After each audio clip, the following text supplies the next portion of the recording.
Hi, so in that last presentation you learned about the different categories or types of thyroid prescriptions. In this presentation we'll review how these are used specifically for Hashimoto's, when they're prescribed very differently than for a person with hypothyroid symptoms.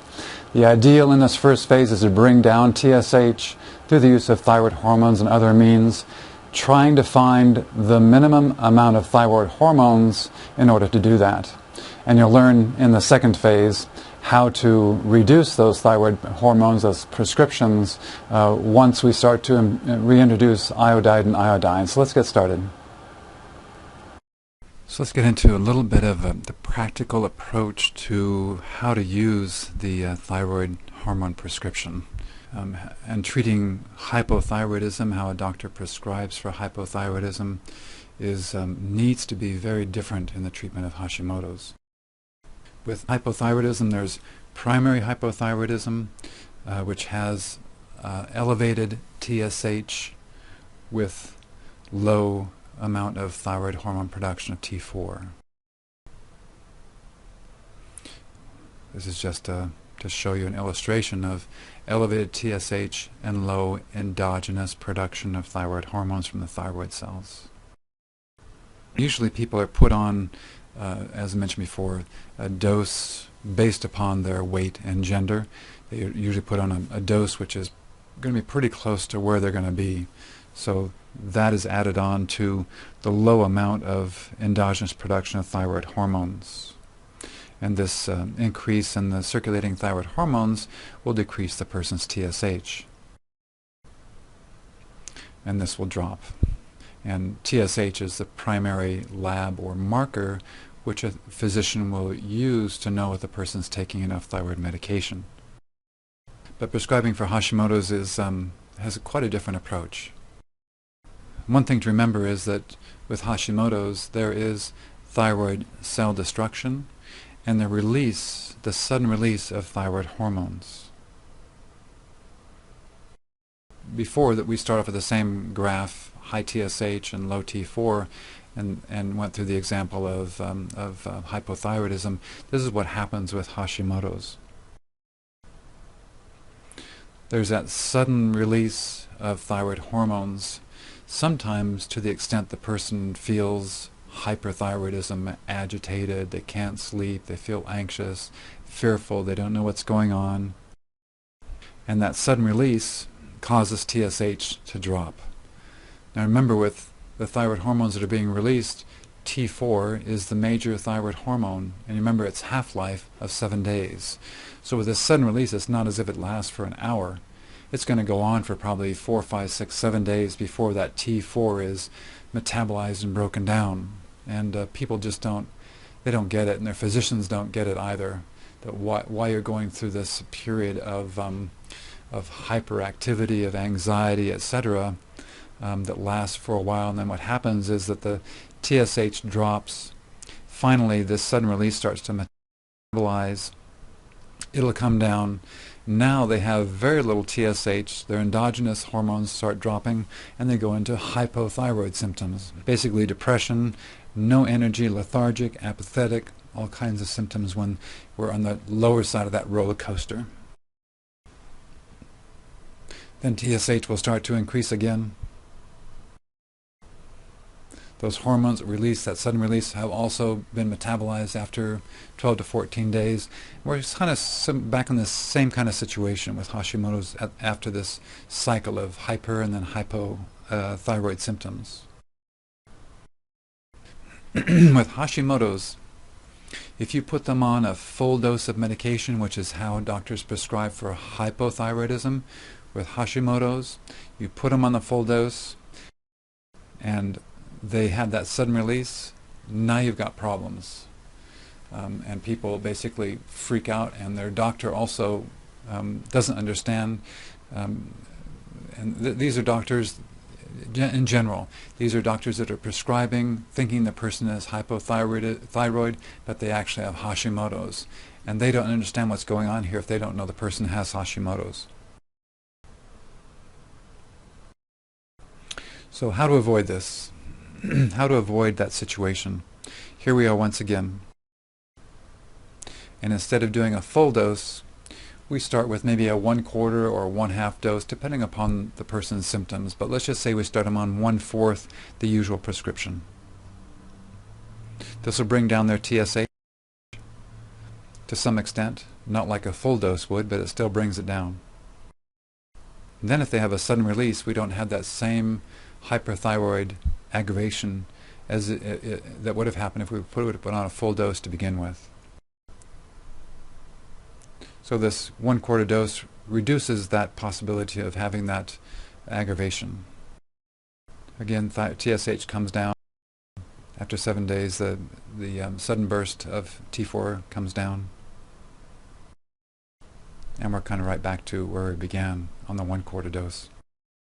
After about 10 days of being on that 1/4 dose, and the person's told how to monitor their symptoms, they increase their medication by another quarter, so up to a half the regular dose of thyroid prescription. This will cause a further decline in the TSH. Then another quarter dose is added to that. TSH keeps coming down. Therefore, thyroid inflammation is also being reduced during this time. Until finally they're on a full dose. And the full doses can't really be measured by labs all that well, so we just have people monitor their heart rate. We try to find out what dose is making them feel more energetic when they feel better. Of course, their inflammation is also going down at the same time, and they're monitoring heart rate primarily. Okay, so this approach is going to slowly reduce the thyroid inflammation. It's very, very important.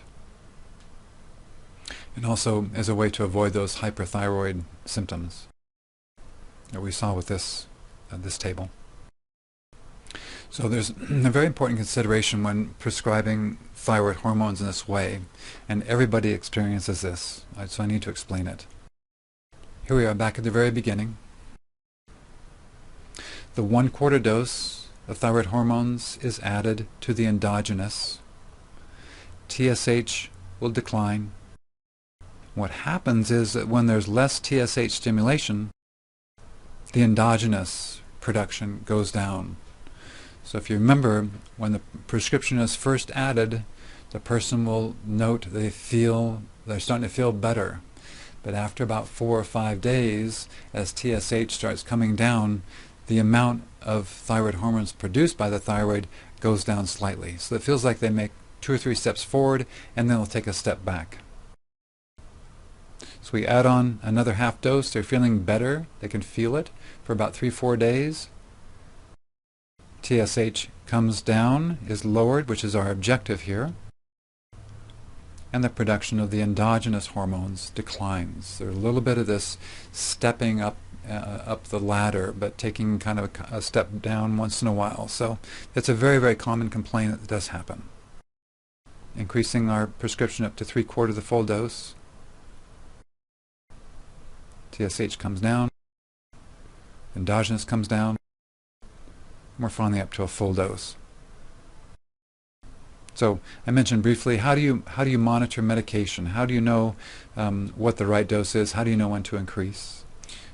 Before 1962, doctors who dealt primarily with thyroid issues were called thyroidologists, but there are also general practitioners who, of course, had hypothyroid patients.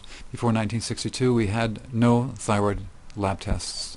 1962 introduced the first lab, which was TSH. And now you know how impossible it is to understand what's going on with the thyroid with only being able to measure TSH. So a lot of doctors opted out of using that blood test to determine if a person was hypothyroid, and you really use their clinical sense, the observation symptoms of the patient, and had them monitor pretty much body temperature and heart rate to know if they were taking too much and possibly too little thyroid hormone medication, which in those days was mostly thyroid, desiccated thyroid gland, but there was some synthroid around that same time. So again, they monitor heart rate and body temperature. How we monitor it is primarily in that after first 6 weeks of increasing thyroid medication, monitoring heart rate, monitoring body temperature. We'll then go ahead and test the blood. We want to test for two primary things after 6 weeks of avoiding iodine and also iodide, as well as taking the thyroid hormones. We want to test for TSH to make sure that it's low enough. Sometimes people are a little cautious with a thyroid medication. They may not be taking enough to get TSH down to below 1, maybe 0.5, somewhere in there. We also want to check thyroid antibodies. Thus far, there's not been a single person who has not had an improvement in their antibodies after 6 weeks following this program. So the blood testing after 6 weeks, I think I already mentioned, which was TSH and thyroid antibodies. Very straightforward. The ideal labs, again, TSH should be less than 1, preferably about 0.5. And hopefully the antibodies will be in normal range. It does happen that rapidly, but usually the person is relatively healthy otherwise. They don't have a lot of other issues going on. Again, just to remind you, the preferred thyroid prescription that I use is the compounded T4 and T3. It's the immediate release form. It has the rice powder filler. And also if the person has gut issues or a lot of candida, a lot of problem with assimilation, digestive symptoms, they can't digest food without getting a lot of gas and things like that, then I'll consider the cocoa butter approach of the compounded T4 and T3, which is used sublingually. The person's already taking Synthroid, once again, most of the time we'll just add T3. They would take their thyroid hormone in the morning as normal, take the T3 in the morning, half dose, and the other half dose of T3 in the afternoon. That would be Cytomel, usually starting them off at 5 micrograms twice daily, going up to maybe 7.5 micrograms twice daily after maybe 4 or 5 days, maybe up to 10, maybe 12 micrograms twice daily. Just depends upon how they're doing, how they're feeling on the various concentrations. So the only way that I know of to reduce TSH, there's 2 ways. One is by improving levels of thyroid hormones, which from my experience has to be done through a thyroid prescription. The other is to avoid iodide and iodine.